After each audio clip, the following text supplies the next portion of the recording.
warahmatullahi wabarakatuh. Halo anak-anak kreatif di seluruh Indonesia, dimanapun kalian berada, semangat pagi. Masih dalam suasana belajar dari rumah, berjumpa lagi di tayangan Ruang Siar Guru. Perkenalkan, nama Ibu Realita Mahanani. Hari ini kita akan belajar tentang materi sikap baik sebagai pengamalan sila-sila Pancasila. Anak-anak sudah siap? Ayo kita mulai. Di tema 1, anak-anak sudah belajar pengamalan sila-sila Pancasila dari sila pertama sampai ke-5. Kita akan ingat sebentar ya, biar anak-anak di rumah semakin paham. Lambang negara Indonesia adalah Garuda Pancasila. Di dalam tubuh Garuda Pancasila, di badannya terdapat simbol-simbol Pancasila dari sila pertama sampai dengan ke-5. Bunyinya bagaimana? Yuk, Ibu ingatkan lagi. Sila pertama disimbolkan bintang. Bunyinya ketuhanan yang Maha Esa. 2. Disimbolkan dengan rantai emas. Bunyinya kemanusiaan yang adil dan beradab. Sila ketiga disimbolkan pohon beringin. Bunyinya Persatuan Indonesia. Sila keempat disimbolkan kepala banteng. Bunyinya kerakyatan yang dipimpin oleh hikmat, kebijaksanaan dalam permusyawaratan perwakilan. Sila kelima disimbolkan padi dan kapas. Bunyinya keadilan sosial bagi seluruh rakyat Indonesia. Nah, anak-anak, sila-sila dalam Pancasila itu wajib anak-anak kreatif hafalkan. Dan wajib anak-anak terapkan atau amalkan di kehidupan sehari-hari. Nah, melalui apa anak-anak bentuknya? Melalui sikap baik. Nah, sikap baik itu kepada semua makhluk hidup ciptaan Tuhan. Yang pertama, sikap baik terhadap manusia atau orang lain. Yang kedua, sikap baik terhadap tumbuhan. Yang ketiga, sikap baik terhadap hewan. Nah, bentuknya apa saja anak-anak? Sikap baik itu yang pertama dengan cara berterima kasih. Berterima kasih merupakan wujud tanda syukur anak-anak kepada Tuhan yang Maha Esa. Orang-orang yang selalu bersyukur itu merupakan orang-orang yang rendah hati dan tidak sombong. Orang-orang yang pandai bersyukur akan disukai teman-teman. Tuhan juga mencintai orang yang pandai bersyukur. Nah, anak-anak kreatif, berterima kasih ternyata tidak hanya kepada manusia, tetapi juga kepada tumbuhan dan juga hewan. Bagaimana cara anak-anak berterima kasih kepada tumbuhan dan hewan? Ayo kita akan belajar. Yang pertama, cara berterima kasih kepada tumbuhan. Cara berterima kasih kepada tumbuhan karena tumbuhan itu telah memberikan manfaat yang banyak untuk anak-anak. Misalnya, ada sayuran yang bisa kita makan. Ada banyak tanaman yang bisa dijadikan tanaman hias di rumah maupun taman-taman. Nah, caranya dengan memelihara tumbuhan dengan baik. Yang pertama, dengan memberi pupuk.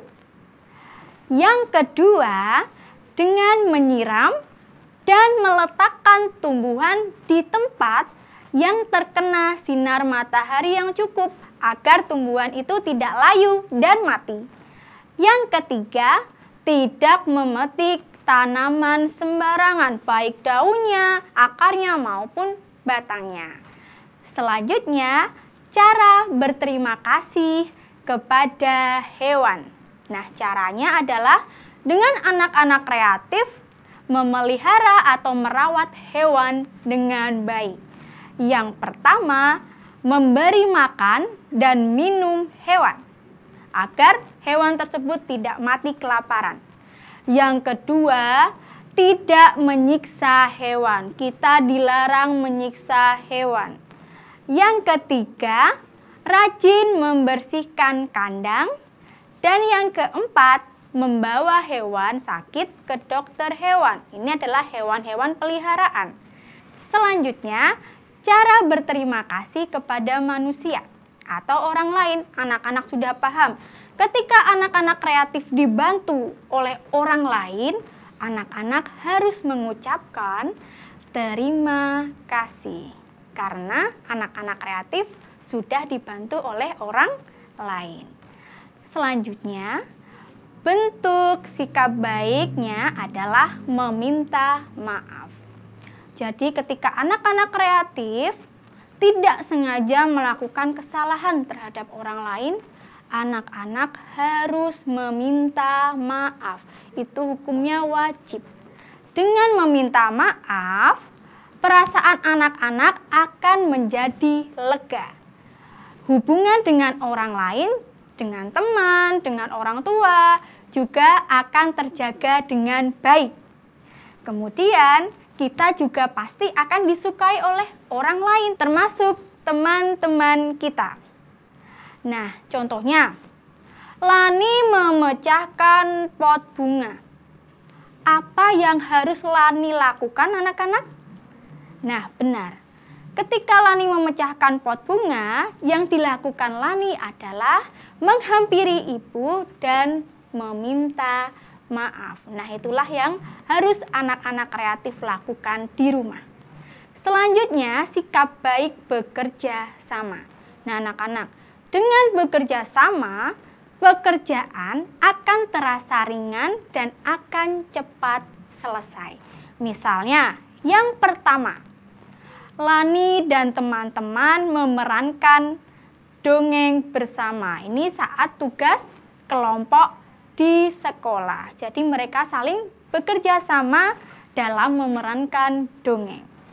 Yang kedua, gotong royong di kampung atau di masyarakat sekitar. Jadi ketika ada gotong royong, anak-anak harus ikut terlibat di dalamnya agar pekerjaan cepat selesai dan terasa ringan.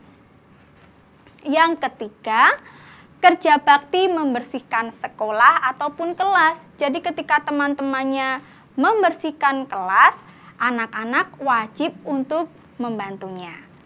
Selanjutnya, ketika ada teman yang sakit, anak-anak harus menjenguk dan mendoakannya. Tidak hanya ketika sakit, ketika teman-teman sedang kesusahan, anak-anak juga wajib untuk mendoakannya. Selanjutnya, sikap baiknya adalah membantu teman atau orang lain. Nah, kita perlu bersikap baik kepada teman ataupun orang lain. Salah satunya adalah membantu teman atau orang lain yang sedang kesusahan. Kita akan merasa senang ketika dibantu oleh orang lain. Begitupun orang lain akan merasa senang jika kita bantu. Misalnya, yang pertama, Edo membantu nenek mencuci piring. Yang kedua, Denny membantu nenek menyeberang jalan. Selanjutnya, Lani membantu merapikan buku Siti yang jatuh. Jadi membantu teman-teman itu banyak wujudnya. 3 itu adalah contoh sikap baik membantu orang lain. Selanjutnya adalah menghargai perbedaan sifat atau peran orang lain. Nah, anak-anak, setiap orang memiliki keberagaman atau perbedaan dalam fisik, sifat, bahkan suku dan agama. kita harus saling menghargai perbedaan yang ada. Kita tidak boleh saling menjelekan, kita tidak boleh sombong, kita harus saling menjaga persatuan dan kesatuan dengan orang lain. Kita coba lihat contoh-contohnya. Nah, ini mereka berbeda suku tetapi mereka bermain bersama. Yang kedua, kita lihat ada laki-laki, perempuan, rambutnya berbeda, sifatnya berbeda, tetapi mereka tetap bermain bersama. Yang ketiga, mereka sedang belajar kelompok bersama. Nah, inilah yang dinamakan menghargai perbedaan atau keberagaman dengan orang lain. Nah, anak-anak, agar anak-anak lebih paham dengan materi sikap baik sebagai pengamalan sila-sila Pancasila, Bu Lita ada tugas dikerjakan di rumah dengan didampingi orang tua ya. Minta bantuan orang tua anak-anak kreatif di rumah. Tugasnya apa? Tugasnya adalah lakukanlah atau praktekkanlah sikap baik terhadap manusia. Satu contoh. Kemudian satu contoh terhadap tumbuhan. Sikap baik terhadap tumbuhan. Dan yang ketiga adalah satu sikap baik terhadap hewan. Nah, setelah anak-anak mengerjakan, jangan lupa didokumentasikan dalam bentuk foto atau video. Lalu dikumpulkan ke guru kelas masing-masing anak. Anak-anak sudah paham? Nah, anak-anak kreatif, sekian materi sikap baik sebagai pengamalan sila-sila Pancasila. Nah, Bu Guru menghimbau anak-anak agar tetap semangat belajar, rajin belajar, dan jangan lupa berdoa. Selain itu, Bu Lita juga menghimbau yang pertama, anak-anak harus rajin berolahraga. Yang kedua, anak-anak harus menjaga kebersihan. Dan yang ketiga, anak-anak harus mencuci tangan dengan sabun. Dan yang terakhir, yang keempat, anak-anak harus memakai masker dan jaga jarak saat keluar rumah. Nah, anak-anak kreatif, jangan lupa tonton terus tayangan Ruang Siar Guru didampingi orang tua. Sekian dari Bu Lita, jangan lupa subscribe, like, dan share tayangan Ruang Siar Guru. Sekian dari Bu Lita, wassalamualaikum warahmatullahi wabarakatuh.